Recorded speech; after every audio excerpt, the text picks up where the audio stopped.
Most people believe that if a surgeon recommends an operation, it must be the right choice. The doctor knows best. The hospital has the equipment. The paperwork is ready. Just sign here. I used to believe that too until I started counting. Counting the patients who went in for routine procedures and came out permanently changed. Not better. Changed. A man who walked in with back pain and left unable to walk at all. A woman who survived open heart surgery but lost 6 months of her life to complications nobody warned her about. Here's what nobody tells you. The older your body is, the harder it fights just to survive an operation. Not the disease, the operation itself. My name is Dr. Kevin Adderweiling. I'm a cardiothoracic surgeon with over 2 decades in the operating room. And today I'm going to tell you the truth about 5 surgeries that carry serious hidden risks for people over 60. Let me ask you something. If you take a brand new car and a car with 200,000 m on it and you put them both through the same stress test, do you expect the same result? Of course not. And yet, for decades, medicine treated a 70-year-old body the same way it treated a 40-year-old one.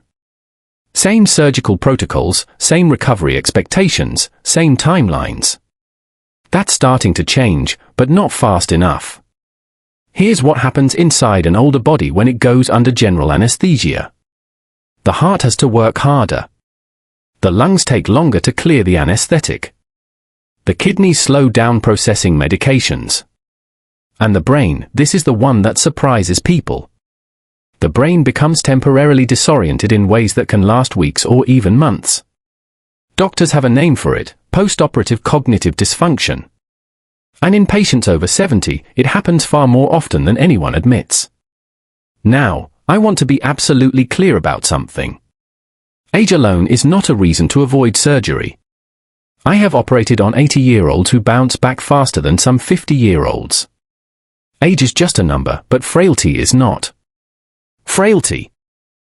Spine have been permanently altered. The hardware holds one section rigid and the rest absorbs the price. And here's where frustrates me most, the pain relief. Studies show that for many elderly patients with degenerative spine disease, aggressive surgery provides no better long-term pain relief than physical therapy and targeted injections. No better, but with dramatically higher risk. I had a colleague, brilliant spine surgeon, who once said to me, "Kevin, sometimes the best operation is the one you don't do." I think about that a lot. Have you ever been told surgery was your only option for back pain? Write that in the comments. I want to know how many of you have heard those exact words. Surgery number 3, major cancer resections. This one is the hardest to talk about because when someone hears the word cancer, the instinct is immediate and powerful. Cut it out. Remove it. Get rid of it. And I understand that completely. I will feel the same way. But here's what 2 decades in surgery has taught me. The goal of treatment is not just to remove the tumor. The goal is to give the patient more good years of life. And sometimes, not always, but sometimes, major surgery in a frail elderly patient does the opposite. Let me give you a real example. Pancreatic cancer surgery, the Whipple procedure, is one of the most complex operations in all of medicine. We remove the head of the pancreas, part of the small intestine, the gallbladder, part of the bile duct. The surgery itself takes 6 to 10 hours. In younger, healthy patients, it can be life-saving. In an 80-year-old with heart disease and reduced kidney function, the surgery may technically succeed. The tumor is gone and the patient still passes away within weeks from surgical complications, not from cancer, from the operation. This is called feudal surgery, and it is more common than anyone wants to admit. A landmark study from the American College of Surgeons found that nearly 1 in 5 elderly cancer patients who highest mortality rates in all of surgery. We're talking 30 to 50% in the most severe cases. Not because surgeons are unskilled, but because an elderly body under sudden trauma is fighting on too many fronts at once. The liver, kidneys, heart, lungs, they all get hit simultaneously. And the inflammatory response that a younger body controls within days can spiral in an older body into something called systemic inflammatory response syndrome. When multiple organs start shutting down in sequence, it is as serious as it sounds. So, what can you actually do with this information? 2 things. First, do not ignore abdominal symptoms. Persistent pain, bloating, changes in bowel habits in someone over 60 deserve prompt medical attention.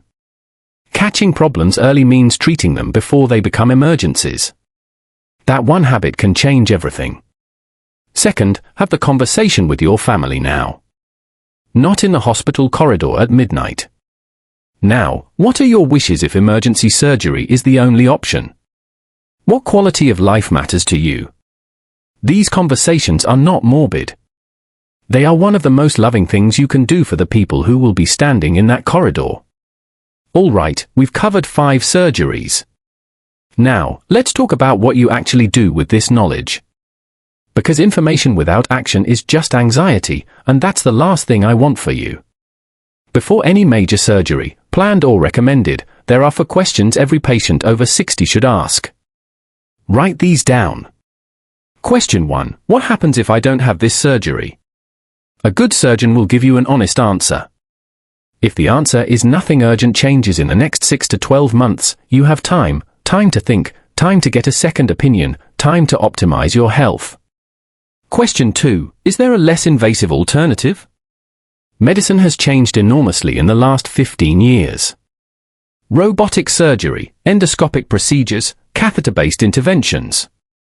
Options that didn't exist a decade ago are not a verdict. It is the beginning of a conversation. You are not a passive recipient of medical decisions. You are an active participant in your own care. The moment you walk into a surgeon's office, you have the right to ask every hard question, to request every alternative, and to take every day you need.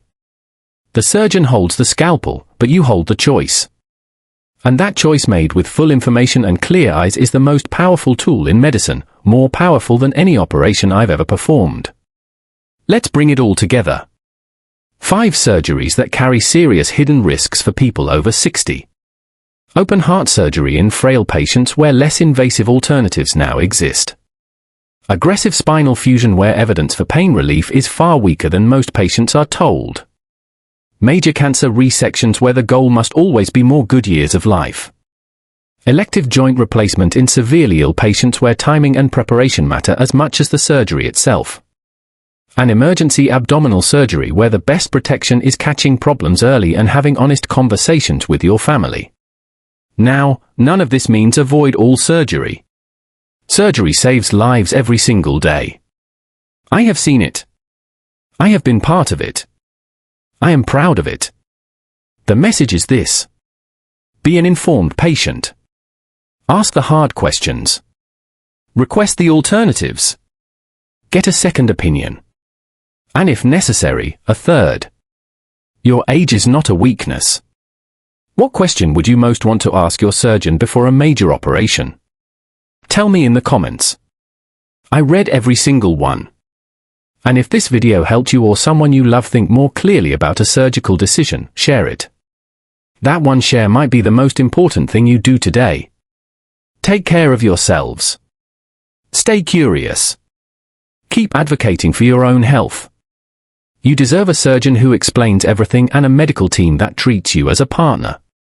And one last thing, everything I've shared today is general medical information based on publi.